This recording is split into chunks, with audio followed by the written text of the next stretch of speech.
Liverpool tidak akan datang dengan misi balas dendam saat tandang ke markas Real Madrid pada perempat final Liga Champions 2021. Demikian dikatakan sang manajer, Jurgen Klopp.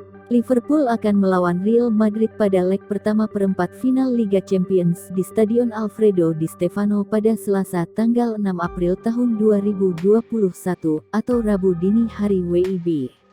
Laga tersebut seolah menjadi kesempatan bagi si Merah untuk melakukan revans perihal final Liga Champions 2018. Saat itu, Liverpool kalah 1-3 dari Real Madrid di final Liga Champions, yang juga kali terakhir mereka bertemu di kompetisi tersebut. Selain itu, dalam pertandingan tersebut, juga terdapat insiden antara penyerang andalan Liverpool, Mohamed Salah, dengan bek Madrid, Sergio Ramos. Hal itu berujung cedera bagi Salah, yang meninggalkan lapangan sambil menangis. Meski demikian, adanya kesempatan untuk bertemu Madrid kembali takkan dijadikan alasan untuk balas dendam bagi Klopp. Motivasi saya berada di level tertinggi karena ini Liga Champions, kata Klopp, dikutip dari BBC Sport.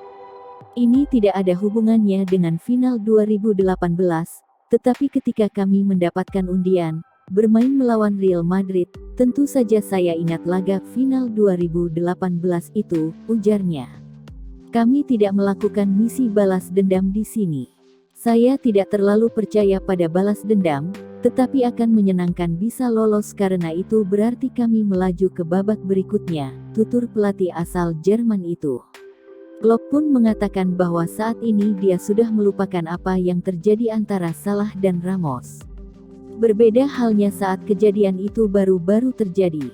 Dia pesepak bola hebat, tetapi saya tidak suka apa yang terjadi malam itu, tutur Klopp.